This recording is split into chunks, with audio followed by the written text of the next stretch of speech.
Yesterday I taught you Regulating Act. Today I will teach you Pitt's India Act 1784. Lesson page number 19 में देखें Pitt's India act 1784. William pit, the British Prime Minister, introduced the now famous bill known as the Pitt's India Bill.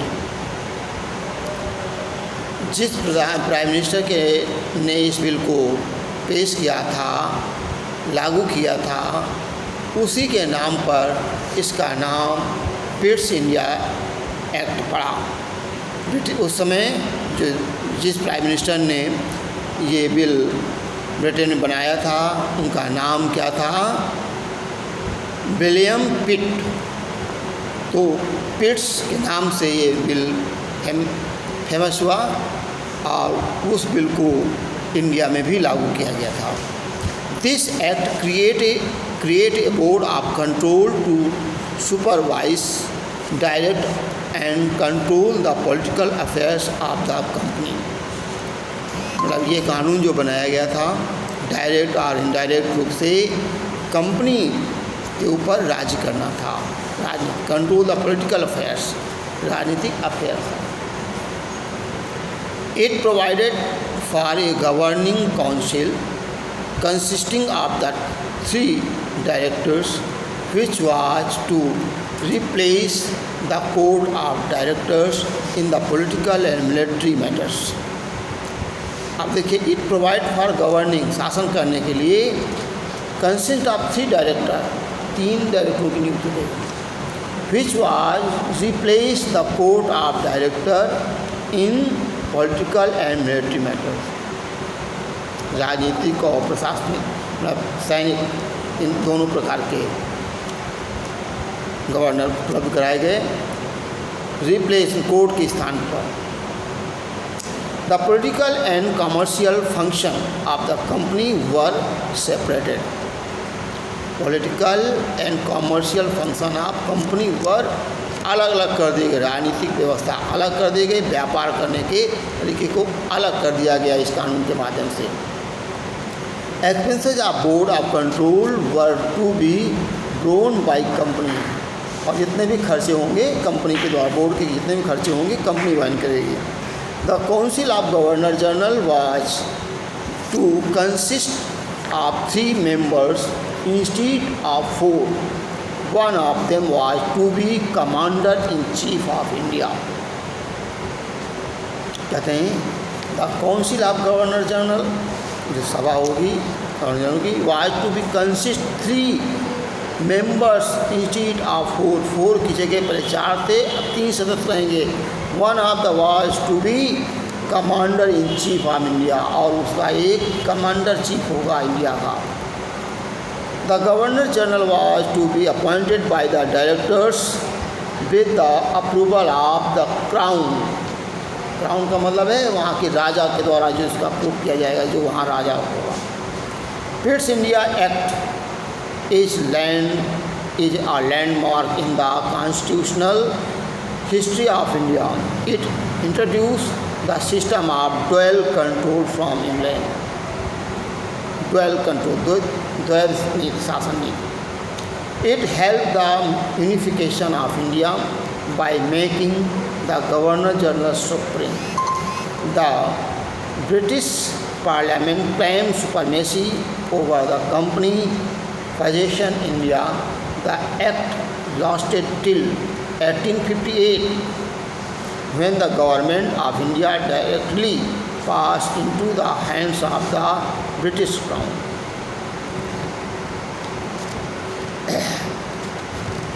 क्या कहते हैं? The act last में जो पास किया गया 1858 में, 1757 के रेवोल्यूशन के बाद, after first struggle war in India में के बाद में किया गया.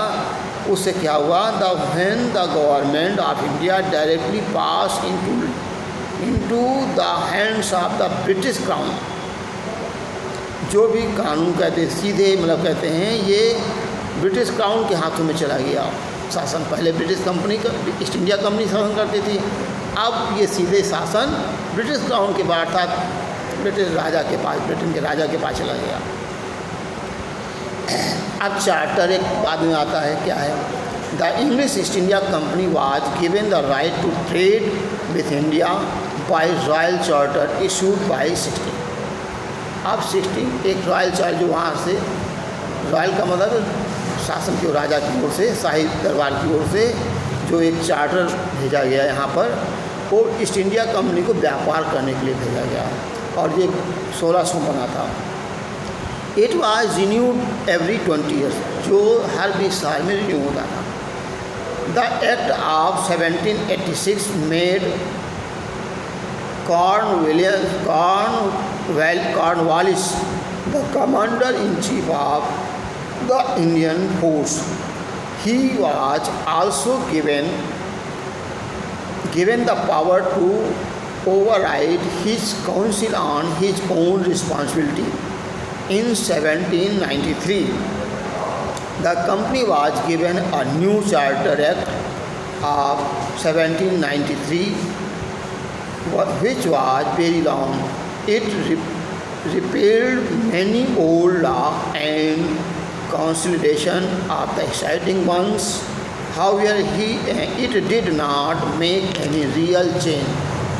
वास्तव में कोई परिवर्तन विशेष नहीं था, लेकिन एक दिखावा था, रिपीट किया गया, रिपील उसी बात को। फिर इसके बाद में charter act 1813 influence section of British society comprising of rich businessman demand to abolish the monopoly of the company in trade, although stalwarts like Warren Hastings, Malcolm and Munro defended the monopoly of the company. The Act of 1813 brought about many changes.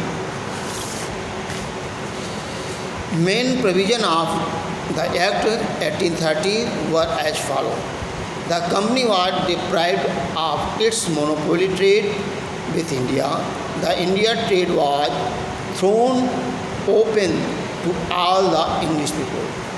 The company was required to keep its commercial and territorial accounts separately.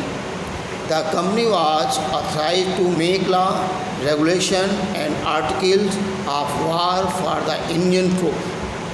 देखिए सभी कानून company को बनाने के दिए ये हर तरह से यहाँ पर शासन हो सके। The local governments in India were empowered to impose tax and punish the guilty. कोई भी गलती करें इन पर पावर टैक्स थोप दिए जाएँ। The act provided for religious learning and education of the Indians. इसके द्वारा भारतीय लोगों को पढ़ने का, शिक्षा का अधिकार प्राप्त हुआ, पढ़ने लिखने का, धार्मिक शिक्षा का। Made special provision of the administration of justice in cases where the British and Indians were involved. It provided for the appointment of the bishop for religious welfare of the Europeans in India. अब charter act 1833, ये charter act हैं, charter act 1853, ये तीनों charter act आप पढ़ के आइए। फिर उसके बाद कल हम फिर पढ़ाएंगे, कितना पढ़ के आइएगा।